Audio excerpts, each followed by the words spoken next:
They are buried beneath mountains, hundreds of feet of solid rock above them, blast doors thick enough to survive a direct nuclear strike, miles of tunnels connecting launch chambers, fuel depots, command centers, and living quarters for the crews who live down there, sometimes for weeks at a time, waiting. Iran calls them missile cities. The Pentagon calls them one of the most serious strategic challenges it has ever faced. And here is the problem that keeps American generals awake at night. The United States, with all of its precision-guided munitions, all of its bunker-busting bombs, all of its stealth aircraft and satellite intelligence, cannot destroy them. Not reliably, not completely, possibly not at all. Today, we are going to go inside Iran's underground missile network. We are going to explain how it was built, what it contains, how it works, and why it represents a fundamental shift in the military balance of the Middle East. A shift that most Americans have no idea has already happened. Because while Washington debates sanctions and diplomacy, Iran has been digging for decades. And what they've built underground has changed the rules of the game permanently.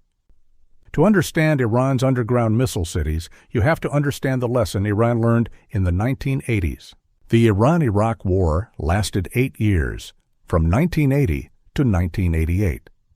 It was one of the bloodiest conflicts of the 20th century, killing perhaps 1 million people on both sides. And for Iran, one of the most traumatic aspects of that war was the vulnerability of its military assets to air attack. Iraqi aircraft, many of them supplied by Western nations and the Soviet Union, repeatedly struck Iranian airfields, military bases, and weapons depots. Iranian fighters sitting on runways were destroyed on the ground. Missiles stored in surface warehouses were obliterated before they could be fired. The lesson was seared into the institutional memory of the Islamic Revolutionary Guard Corps, the IRGC, the elite military force that controls Iran's strategic weapons. Never again leave your most important weapons where an enemy can see them from the air. The solution was to go underground.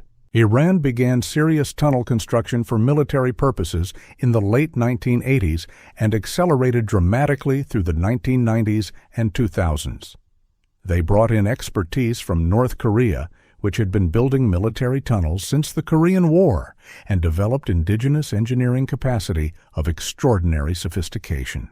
The result, over roughly 3 decades of continuous construction, is what Iranian commanders now openly describe as a network of underground missile cities stretching across the country.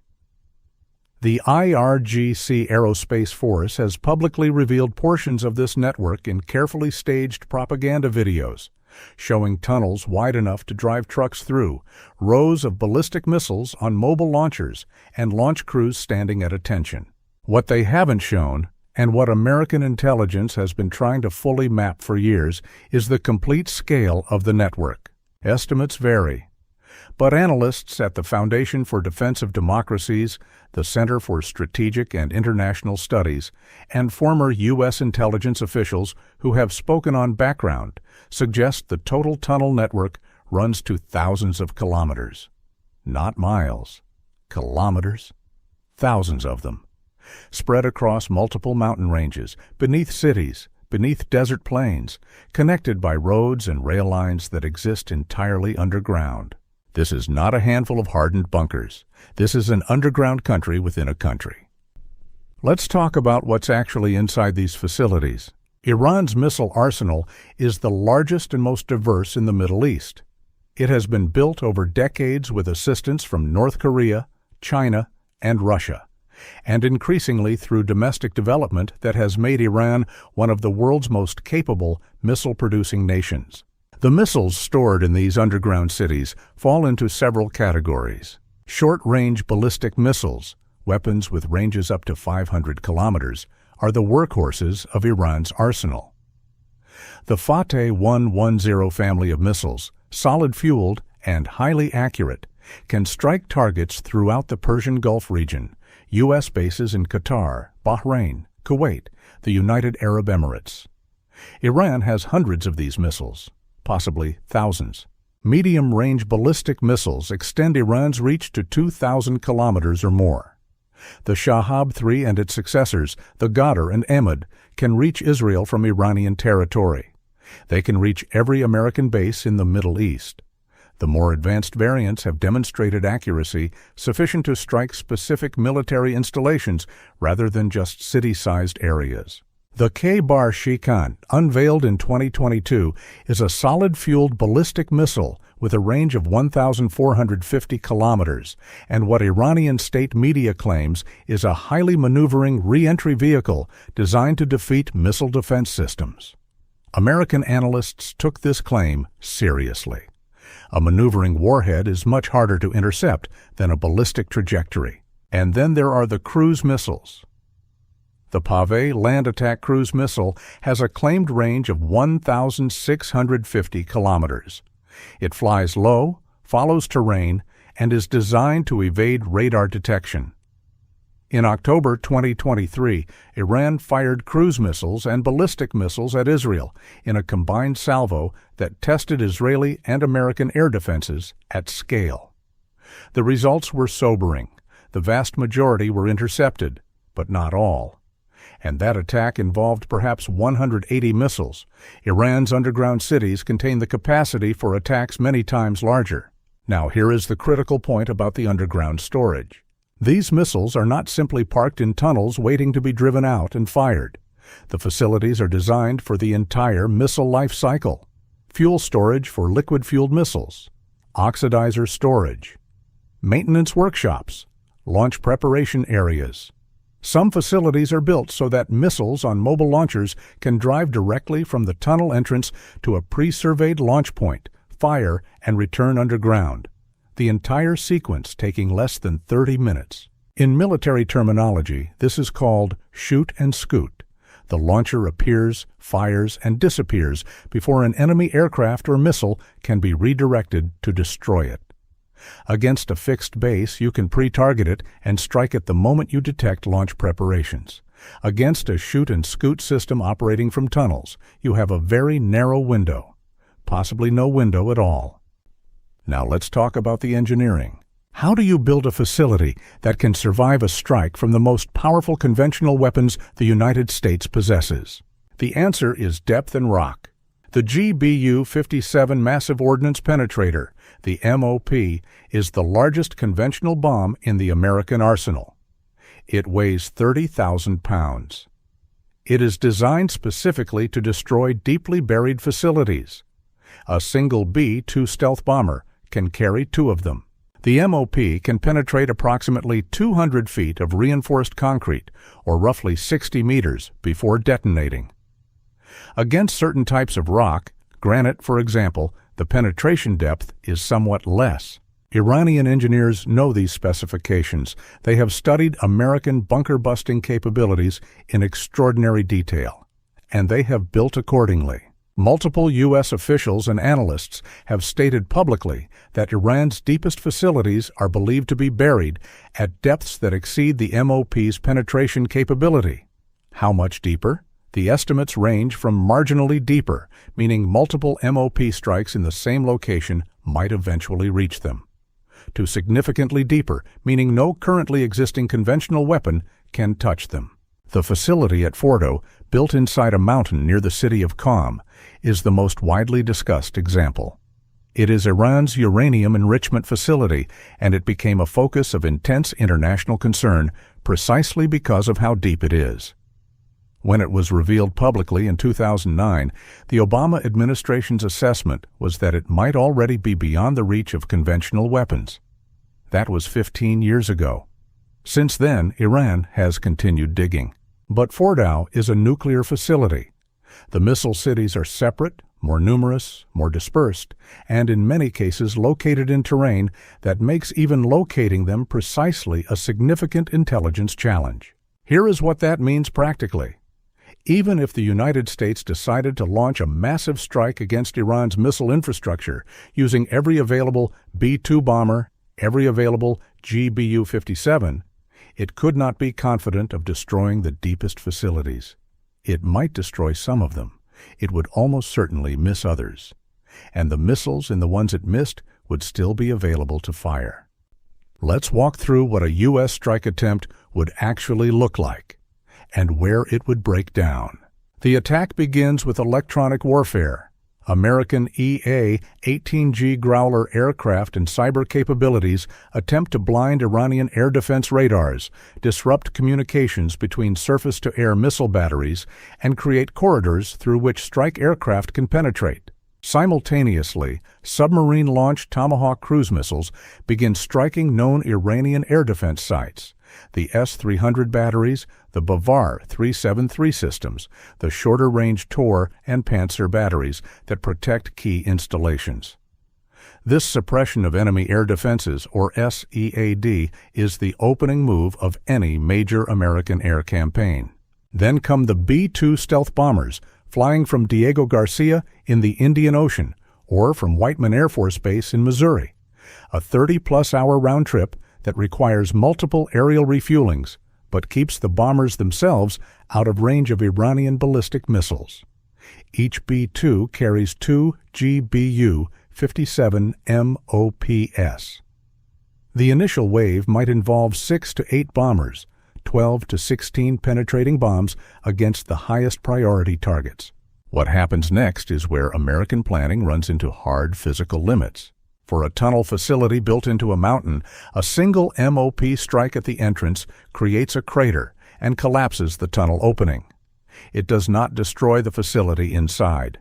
To collapse the facility itself, you need multiple strikes in the same location, what planners call drilling, with each successive bomb traveling through the crater left by the previous one, going deeper each time. This works against facilities of moderate depth. Against facilities buried at 80, 100, or more meters in hard rock, the physics become prohibitive. You run out of penetrating force before you reach the target. And Iran has had years to harden the entrances themselves, adding additional reinforced concrete collars around tunnel openings, designing chicanes and blast deflectors inside the tunnels, positioning secondary entrances that can be opened after a primary entrance is destroyed. A strike that collapses every known tunnel entrance does not destroy the missiles inside. It traps them temporarily. Iranian engineers with heavy equipment can potentially reopen a collapsed entrance in days to weeks, depending on the depth of the collapse. The missiles remain intact, waiting. This is not a theoretical problem. This is the assessment of U.S. military planners themselves, portions of which have leaked to journalists and think tanks over the years. The honest conclusion from these assessments: a conventional U.S. strike cannot guarantee the destruction of Iran's underground missile arsenal. It can degrade it, it can disrupt it, it cannot eliminate it. Now, let's talk about the strategic implications. Because this isn't just an engineering problem, it's a fundamental shift in deterrence. For most of the post-World War II era, American military dominance rested on a simple principle. If you build it above ground, we can destroy it. Fixed bases, airfields, missile launch sites, command centers, all of them vulnerable to American precision strikes. This capability was the foundation of American deterrence in the Middle East and elsewhere. Iran's underground missile cities challenge that foundation directly. If the United States cannot confidently destroy Iran's missiles before they are fired, then the entire logic of preventive military action changes. Striking Iran does not prevent Iranian missiles from flying. It guarantees them. Think about what that means for American decision-making in a crisis. Scenario: Iran is preparing to launch a major missile attack on Israel or on U.S. bases in the region. American intelligence detects launch preparations at multiple underground facilities. The president is told, "We can strike some of these facilities. We cannot strike all of them. The ones we miss will fire anyway. And striking the ones we can reach will almost certainly trigger the ones we can't." Do you strike? What do you gain? What do you lose? The calculus that used to be straightforward, hit them before they can hit you, is no longer straightforward, because hitting them guarantees they hit you. The only question is, how many missiles get through? This is what Iranian strategic planners have been working toward for 30 years. Not the ability to defeat the United States in a conventional war. Not the ability to sink American aircraft carriers, though they are working on that too. The ability to make American military action against Iran so costly, so uncertain, so dangerous that Washington hesitates. That the president looks at the options and says, the cure might be worse than the disease. In strategic terms, this is called deterrence by punishment rather than deterrence by denial. You don't deter your enemy by being able to stop their attack. You deter them by making certain that if they attack, they will suffer unacceptable consequences, and that those consequences cannot be prevented by striking first. Iran has built that capability underground. Let's talk about what Iran can actually do with these missiles, because the numbers matter. Israel is the most discussed target, and for good reason. Israel is within range of Iran's medium-range ballistic missiles. The distance from western Iran to Tel Aviv is approximately 1,600 kilometers, well within the range of the Shahab-3 variants, the Ghadr, the Emad, and the newer solid-fueled systems. Israel has the most sophisticated missile defense architecture in the world. Iron Dome handles short-range rockets. David Sling handles medium-range missiles. Arrow 2 and Arrow 3 handle ballistic missiles at higher altitudes. The United States has contributed Patriot PAC-3 batteries. Together, this is a layered defense of extraordinary capability. But layered defense has a numerical limit. In the April 2024 Iranian strike on Israel, the first direct Iranian attack on Israeli territory in history, Iran fired approximately 170 drones, more than 30 cruise missiles, and more than 120 ballistic missiles. Over 99% were intercepted, according to Israeli and American statements. It was, by any measure, a successful defense. But here's what that defense cost. Israel and its allies fired interceptor missiles worth an estimated $1 billion to stop an Iranian attack that cost Iran perhaps $100 million. A 10-to-1 cost ratio in Iran's favor. And the April 2024 attack was not a maximum effort. It was a calibrated, signaled strike. Iran notified regional countries in advance, giving time for defenses to prepare. It was designed to demonstrate capability and resolve, not to overwhelm Israeli defenses. A maximum effort Iranian missile salvo from underground facilities, fired without warning, using the full inventory of ballistic and cruise missiles, potentially including electronic warfare to blind radar systems in the opening seconds, would look very different. Estimates of Iran's total missile inventory range from 3,000 to over 5,000 missiles of various types. Even accounting for degradation and unreliable systems, a coordinated launch of several hundred ballistic missiles against Israeli territory or against American bases in the region would stress missile defense systems past their capacity. Some would get through. Against hardened military targets, the damage might be manageable. Against civilian infrastructure, power grids, water systems, ports, the damage could be catastrophic.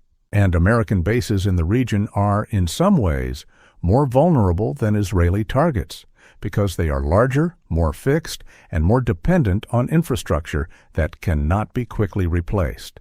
A strike that destroys the fuel depot at Al Udeid Air Base in Qatar, the largest American airbase in the Middle East, or that craters the runway at Al Dhafra in the UAE, grounds American air power in the region for days or weeks at a critical moment. There's one more dimension to this story that we haven't discussed yet, and it may be the most important one. Iran does not operate alone. The network of proxy forces that Iran has built across the Middle East, Hezbollah in Lebanon, Hamas in Gaza, the Houthis in Yemen, various Shia militias in Iraq and Syria, are all connected to Iran's missile program. They receive missiles, components, manufacturing knowledge, and targeting assistance from the IRGC. Hezbollah alone is estimated to possess over 150,000 rockets and missiles, the largest non-state missile arsenal in history. Many of these are stored underground, in tunnels beneath southern Lebanon that are built on the same principles as Iran's facilities, with Iranian engineering assistance. Hezbollah's precision-guided missiles, capable of striking specific military targets rather than just general areas, number in the thousands. This creates a multi-front missile threat of staggering complexity. In a major conflict involving Iran, the United States and Israel would not face Iranian missiles alone. They would face simultaneous launches from Lebanon, from Yemen, from Iraq. The combined salvo could number in the thousands of missiles within the first hours of a conflict. No missile defense system in existence can handle a simultaneous salvo of that scale. American military planners have a term for this: the saturation problem. You can defend against 20 missiles. You can defend against 50 missiles. You cannot defend against 500 missiles arriving simultaneously from multiple directions. Iran's underground missile cities are the strategic reserve, the deep magazine that ensures Iran can sustain missile operations for weeks or months, even if its surface infrastructure is destroyed. The proxies are the first wave, the forward deployed forces that begin the saturation before Iran even fires its own missiles.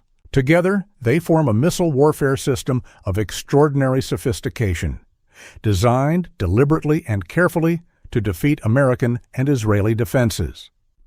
So where does this leave us? What can the United States actually do? The honest answer from military and intelligence professionals who have studied this problem is: the options are worse than they used to be, and they may keep getting worse. Military strikes can degrade Iran's missile program. They can destroy surface facilities, known tunnel entrances, missile production plants that have been identified by intelligence. They can set the program back by months, possibly by years. They cannot eliminate it, and every strike risks triggering the very missile launches it is meant to prevent.